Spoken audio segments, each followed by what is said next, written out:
राधिका खेड़ा जी कुछ कहना चाह रही। राधिका खेड़ा जी, ये बात सच भी है, जितना बीजेपी एक्टिव गुजरात में दिखी, बड़े नेताओं के साथ आम आदमी पार्टी दिखी, कांग्रेस नहीं दिखी। इसीलिए शायद प्रधानमंत्री को ये कहना पड़ा कि कांग्रेस बहुत सीक्रेटली चुनाव प्रचार कर रही है, अलर्ट रहने की जरूरत है कांग्रेस से। सबसे पहली बात तो मैं शलममणि त्रिपाठी जी को ये याद दिला दूं, ये ना नरेंद्र मोदी जी का गुजरात है, ना ये तड़ीपार अमित शाह जी का गुजरात है, ये महात्मा गांधी जी का गुजरात थोड़ा सा संयम रखेंगे नहीं। जो मैडम, मैंने बिल्कुल सही शब्द कहे हैं कि वो तड़ीपार थे और ये बात सच है और ये कोर्ट ने भी कहा है, तो मैंने कोर्ट की ही भाषा इस्तेमाल करी, मैंने कोई किसी को गाली नहीं दी। शलममणि त्रिपाठी जी, आप जब बोल रहे थे मैं आपके बीच में नहीं बोली। राधिका जी, इसीलिए मैंने कहा कि जब हम ऐसे शब्दों का इस्तेमाल करते हैं डिबेट डिरेल हो जाती है। आज बहुत अहम दिन है, 24 तारीख को ऐलान होना है, इसलिए ये डिबेट कीजिए, डिरेल मत कीजिए, इसलिए शब्दों का सही से चयन। राधिका खेड़ा जी, अब बोलिए, बात रखिए, जो सवाल मैंने पूछा है उसका जवाब दीजिए। पूरे खानदान ने, गांधी परिवार ने देश को लूट लिया। ठीक है शलममणि त्रिपाठी जी, मैंने बोल दिया है। राधिका जी, अब जवाब दीजिए जो मैंने सवाल पूछा उसका, डिरेल मत कीजिए, वक्त कम होता है। मैं फिर बोल देती हूँ, जो लोग प्लेटलेट्स की जगह मौसमी जूस लोगों के रगों में चढ़ाते हैं, वो मुझे कुछ ना सिखाएं। और मैं फिर बोल रही हूँ, ये तड़ीपार का गुजरात नहीं है, ये महात्मा गांधी जी और सरदार वल्लभ भाई पटेल जी का गुजरात था, है और रहेगा। ये उन लोगों का गुजरात कभी नहीं हो सकता।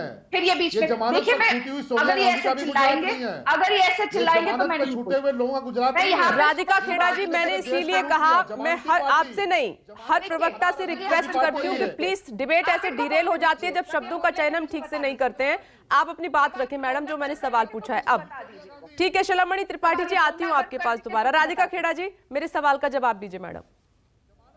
मैं सवाल का जवाब दूंगी और चाहे अब इनको बुलवा लीजिए। ठीक है शलममणि त्रिपाठी जी, सर 1 मिनट आप वेट कीजिए, मैं आती हूँ दोबारा, आपकी टर्न आएगी तो आप जवाब दीजिएगा जी। राधिका खेड़ा जी, डिबेट नहीं कर सकती, ये चीखना चिल्लाना इनको करना है। सीक्रेट मिशन की बात कर रहे हैं प्रधानमंत्री नरेंद्र मोदी के, अलर्ट रहने की जरूरत है कांग्रेस से गुजरात में। दूसरी बात, पहली बात मैंने बता दी और सच्चाई चुभती है, वो हमने देख लिया किस तरीके से। दूसरी बात ये कह रहे थे कि गुजरात मॉडल इतना प्रसिद्ध है, बिल्कुल प्रसिद्ध है, इतना प्रसिद्ध गुजरात मॉडल है कि आपको उसको, जब आपके मित्र आते हैं जिनके लिए विश्व में पहली बार ऐसा हुआ कि एक देश का प्रधानमंत्री दूसरे देश के प्रेसिडेंट के लिए वोट मांग रहा है, तो गुजरात मॉडल को टेंट के पीछे छिपाना पड़ा। गुजरात मॉडल वो है जो हमने संडे को देखा किस तरीके से उस गुजरात मॉडल ने लोगों की जान ली। और ये कहते हैं गरबे की बात कर रहे थे, मुझे नहीं पता ये कौन से गरबे की बात कर रहे थे। जब कांग्रेस की सरकार थी, सुबह 5 बजे तक गरबा हो सकता था, और अब देखिए रात को ही गरबा बंद कर दिया जाता है महिला सुरक्षा का मुद्दा को लेकर। और महिला सुरक्षा को लेकर गुजरात किस पैदान पे पूरा देश जानता है। बिल्किस बानो के बलात्कारियों को छोड़ दिया जाता है दिन दहाड़े। पिछले 3 महीने में 4 ऐसी घटनाएं हो चुकी है कि लड़कियों का सर धड़ से अलग कर दिया गया, और दिन दहाड़े, लेकिन कुछ नहीं होता। ये गुजरात मॉडल है। गुजरात मॉडल वो है जो एचडीआई पे आखिरी पैदान पे है, 28वें पैदान पे है गुजरात। तो गुजरात मॉडल क्या है? आप ये बार बार जो बोल रहे हैं, इन्होंने मेरे को पता नहीं कि किस तरीके की पढ़ाई करके आए हैं शलममणि त्रिपाठी जी। इन्होंने शायद अपने सुप्रीम लीडर मोदी जी की बात ही नहीं सुनी। मोदी जी ने क्या कहा था? सीक्रेट मिशन कहा था। मोदी जी ने साफ तौर से, सर मैं आपको बता देती हूँ आपके नेता ने क्या कहा था। आपके नेता और इस देश के प्रधानमंत्री जी ने ये कहा था कि कांग्रेस को जो लोग सोच रहे हैं कि वो घर में कुछ कर नहीं रही, वो कहीं नहीं है, वो घर घर जाके ये बोल रही है कि नरेंद्र मोदी को वोट मत दो। वो कांग्रेस जिसका आप कांग्रेस मुक्त भारत बनाने चले थे, प्रधानमंत्री ने खुद अपने ही शब्दों में ये बता दिया कि चाहे मैं जितना भी कह लूं, कांग्रेस घर घर तक पहुंच रही है। ये कांग्रेस की ताकत है। हम नफरत की राजनीति नहीं करते, हम लाशों पे राजनीति। तो राधिका खेड़ा जी, आम आदमी पार्टी को ये कहने की क्यों जरूरत पड़ी कि कांग्रेस के नेता तो प्रचार नहीं कर पा रहे हैं, इसीलिए प्रधानमंत्री नरेंद्र मोदी को प्रचार कांग्रेस के लिए करना पड़ रहा है? और साथ ही वो कह रहे हैं कि अब तक ऑप्शन नहीं था गुजरात के लोगों के पास, इसीलिए इस बार आम आदमी पार्टी ऑप्शन है कांग्रेस की जगह।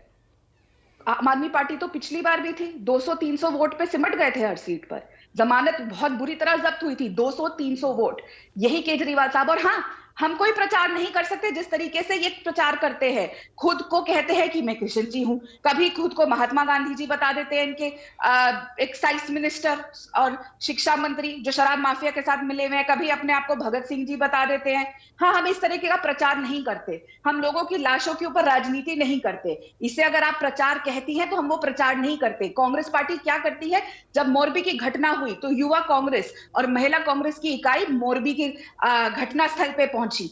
हम भारतीय जनता पार्टी की तरह, उनके स्वास्थ्य मंत्री की तरह अपना बर्थडे पार्टी नहीं मना रहे थे और रात को पटाखे नहीं चला रहे थे। हम देश के प्रधानमंत्री जी की तरह अगले दिन 5 बार दिन में कपड़े नहीं बदल रहे थे और फीते नहीं काट रहे थे।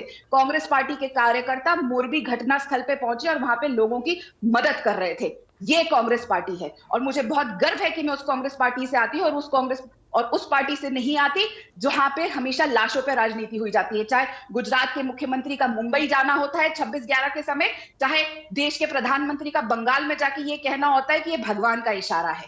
अपने जिस तरीके की राजनीति ये लोग करते हैं, और ये दिल्ली के जो मुख्यमंत्री बाकी और केजरीवाल साहब कह रहे हैं, चुनाव में क्या उम्मीद कर रही है पंजाब और कांग्रेस इस दिल्ली बार? में, राधिका खेड़ा जी, और क्या चुनाव में क्या उम्मीद कर रही है? लास्ट टाइम भी आपने जीत की बहुत कोशिश की थी, इस बार क्या उम्मीद है? देखिए, पिछली बार क्या हुआ ना, गुजरात की जनता ने एक मौका और दे दिया मोदी जी को, क्योंकि जब वो मुख्यमंत्री होते थे वो बार बार कहते थे कि मेरे हाथ में सेंटर में कुछ भी नहीं है, यूपीए की सरकार है, कांग्रेस की सरकार है, मैं ये नहीं कर सकता, ये मुझे गुजरात के लिए वो नहीं देते, ये नहीं देते। तो गुजरात की जनता ने कहा चलिए अब आप प्रधानमंत्री हैं और हमें ऐसा लगता है कि आपके लिए गुजरात के हित सर्वोपरि होंगे। लेकिन उन्होंने गुजरात की जनता को ठग लिया और उसका सबूत क्या है कि आज उनको रेवड़ियां बांटनी पड़ी। गुजरात में हर घर में 2 सिलेंडर बांटने पड़ रहे हैं। अगर इतना ही बेहतरीन गुजरात मॉडल था तो चुनाव आप तो कह रहे रेवड़ियां आम आदमी पार्टी बांट रही है। रेवड़ी बांटने का काम तो दोनों कर रहे हैं और आम आदमी पार्टी क्या कर रही है वो हम दिल्ली में देख रहे हैं। हम घर से बाहर नहीं निकल सकते। पंजाब और दिल्ली की सरकार आम आदमी पार्टी की पंजाब और दिल्ली और हरियाणा वासियों की जान लेने पे तुली है। बाहर निकल के दिखाइए आप। इतनी सांस लेने की तकलीफ है, ना बच्चे बाहर जा सकते, ना बुजुर्ग, ना कोई भी। यहाँ पे जीना दुश्वार हो गया और ये जाके गुजरात में वोट मांग रहे हैं। संजीव झा जी, राधिका खेड़ा जी कह रही है दिल्ली संभल नहीं रही है और गुजरात जीतने की बात कर रहे हैं। मैं 2 बयान कोट करती हूँ। बीजेपी तो आपको काउंट कर ही नहीं रही गुजरात में कहीं पर। मैंने कई बार सवाल पूछा कि फाइट किससे है। नमस्कार, मैं हूं मानक गुप्ता।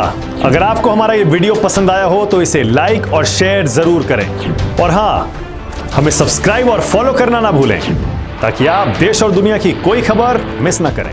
तो जुड़े रहिए हमारे साथ और देखते रहिए न्यूज़ 24।